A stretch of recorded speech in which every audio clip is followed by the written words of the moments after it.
Good evening, guys.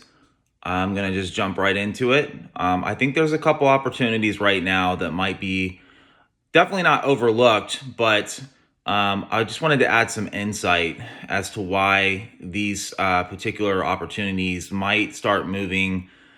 Could be tomorrow. I think certainly this year and are worth considering. So the first one would be the new Mega Charizard UPC collection box. Um, Listen, if you just look at the pure value inside that box, to me, man, it's a no-brainer. The promo cards, conservatively, between the two of them, you're looking at $40, and then you add up the pack values inside the collection box itself, including the Destin Rivals packs, which we all know Destin Rivals is going crazy right now. You add those up and the promo cards, and you got $250 conservatively in value there. Right now, fair market price, I think you could pick those up reasonably anywhere from 130 to 150. I myself have picked up quite a bit around 140. Recently even as low as 130, and a couple even below 130.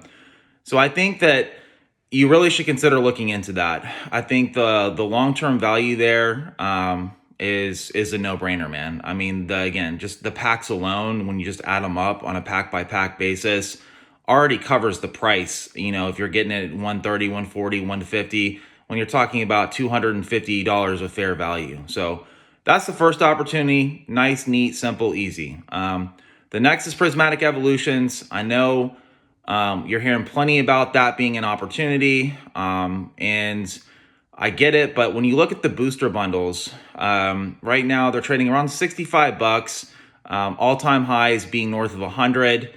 I think that is the way to go. Again, you can make arguments from some of the other products within that Prismatic Evolution set, but here's why. First, relative value-wise, versus what Destin Rivals has done recently, Prismatic Evolutions looks cheap. And again, if you were just to plot out a simple relative value line, regression line, it looks cheap. It really does. Will Destin Rivals end up being the ultimate set within the Scarlet and Violet era?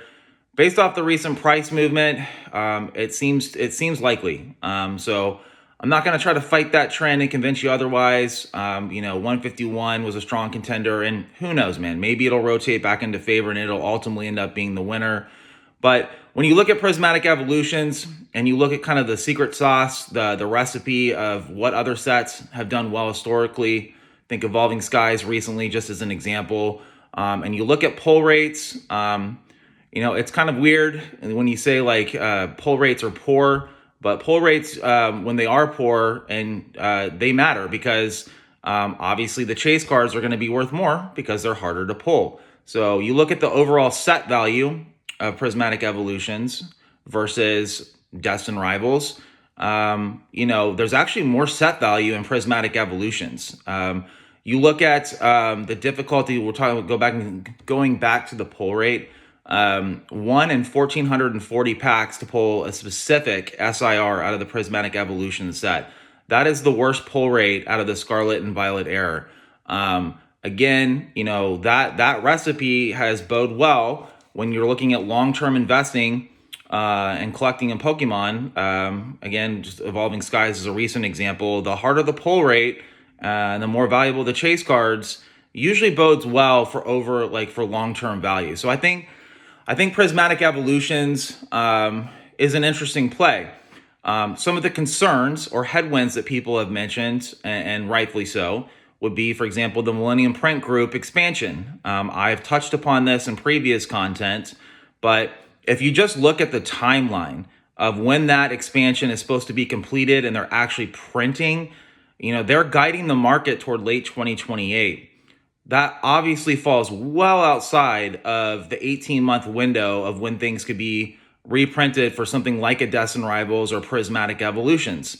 Well outside of it. So, obviously if the market turns, broader pressures, macroeconomics, the stock market turns, the world falls apart, that's obviously not just going to affect prismatic evolutions. It should affect all Pokemon products. Some might hold up better than others. Obviously, the more high quality the set and other factors that come into play, such as pull rates, prismatic evolutions, I think could see some pretty strong gains for the rest of the year. Again, if the trend changes and the market blows up, use wisdom when building a position. But I think that really is going to become more and more in the forefront of people's minds.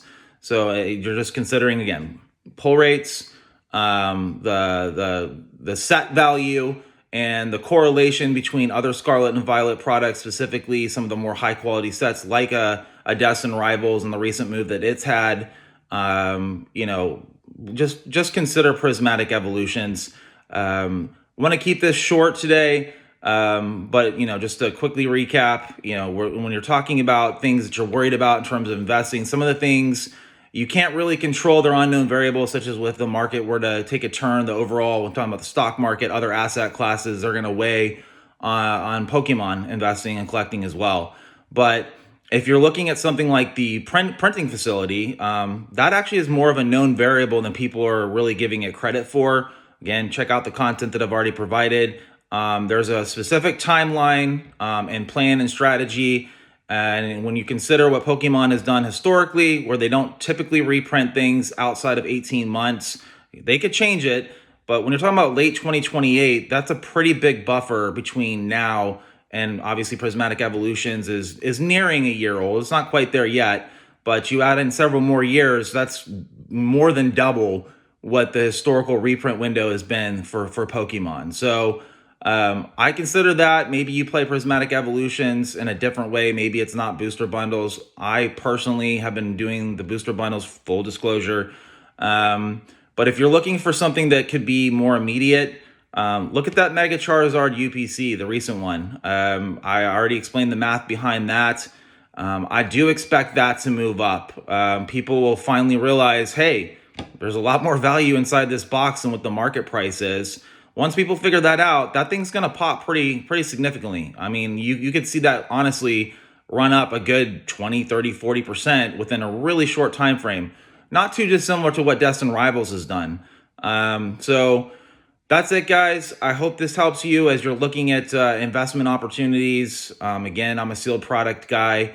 I'm not looking to scalp or flip things quickly. It's more longer term plays. I think you'll have a little bit of opportunity to build a meaningful position in Prismatic Evolutions. But things can change quickly, especially when you have a set that has been kind of a rival, if you will, in Destin Rivals. Sorry to use a pun there. As Destin Rivals has been to Prismatic Evolutions. So take a look at that. Take a look at the Mega Charizard UPC. And that's it, guys. Thank you so much. If you like this, please like and subscribe. I'm new to this. I'm not the most handsome, attractive guy in the world. My background isn't cool yet. I'm in the process of moving. I mentioned that in older videos too. I will have all the product that I've been buying. I have purchased a lot of sealed cases because I really do believe there is opportunity ahead of us for 2026 and beyond. That's it. Again, hit the like button, hit subscribe, please. Leave comments if you want to see something specific. I'd love to delve into that for you, do some work on it, and try to be value add to your collecting process. Thank you so much.